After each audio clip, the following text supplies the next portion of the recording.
जब जीवन की गति बहुत तेज लगने लगे, जब मन हर समय किसी न किसी चिंता में उलझा रहे, तब भगवत गीता हमें रुकना सिखाती है, सांस लेने के लिए और स्वयं को समझने के लिए।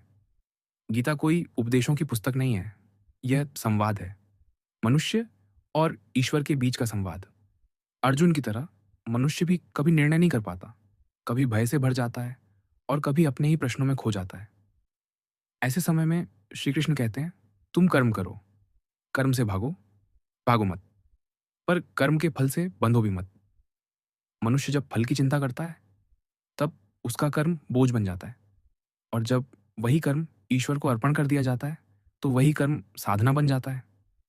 गीता सिखाती है कि जीवन में जो तुम्हारे हाथ में है, उसे पूरी ईमानदारी से करो, और जो तुम्हारे हाथ में नहीं है, उसके लिए स्वयं को दोष मत दो।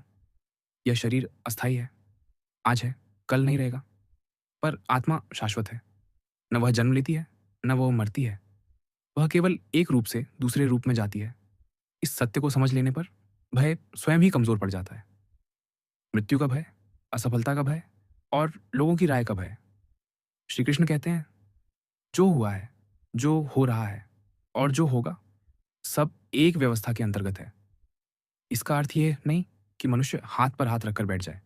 इसका अर्थ ये है कि मनुष्य बिना अहंकार के कर्म करे और बिना भय के आगे बढ़े। मन की अशांति बाहर की परिस्थितियों से नहीं आती, वह आती है हमारी अपेक्षाओं से, हमारे लगाव से और हमारे क्यों मेरे साथ से। जब हम स्वीकार करना सीख लेते हैं, तब मन स्वतः शांत होने लगता है। स्वीकार करना कमजोरी नहीं है, यह सबसे बड़ा बल है। गीता हमें सिखाती है कि हर परिस्थिति कुछ सिखाने आती है। सुख विनम्रता सिखाता है और दुख धैर्य। जब मन बहुत विचलित हो, तो बस इतना स्मरण रखो, तुम अकेले नहीं हो। जो सत्य के मार्ग पर चलता है, जो धर्म का पालन करता है, उसके साथ श्री कृष्ण सदैव रहते हैं। शांति बाहर नहीं मिलती, वह भीतर उत्पन्न होती है, और भगवत गीता उसी भीतर की यात्रा का मार्ग दिखाती है। हरे कृष्ण। जब जीवन की गति बहुत तेज लगने लगे, जब मन हर समय किसी न किसी चिंता में उलझा रहे, तब भगवत गीता हमें रुकना सिखाती है, सांस लेने के लिए और स्वयं को समझने के लिए। गीता कोई उपदेशों की पुस्तक नहीं है, यह संवाद है, मनुष्य और ईश्वर के बीच का संवाद।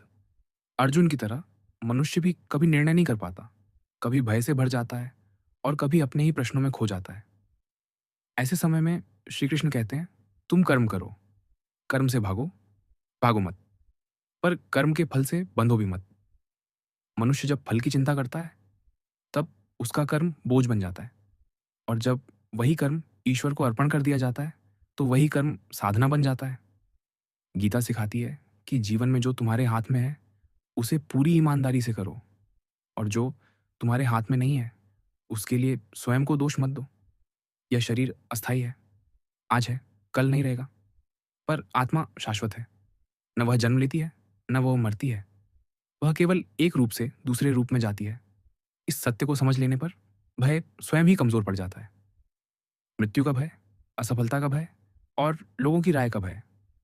श्री कृष्ण कहते हैं, जो हुआ है, जो हो रहा है और जो होगा, सब एक व्यवस्था के अंतर्गत है।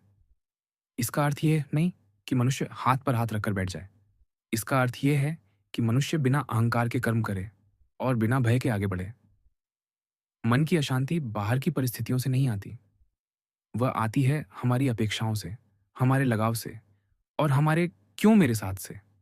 जब हम स्वीकार करना सीख लेते हैं, तब मन स्वतः शांत होने लगता है। स्वीकार करना कमजोरी नहीं है, यह सबसे बड़ा बल है। गीता हमें सिखाती है कि हर परिस्थिति कुछ सिखाने आती है। सुख विनम्रता सिखाता है और दुख धैर्य।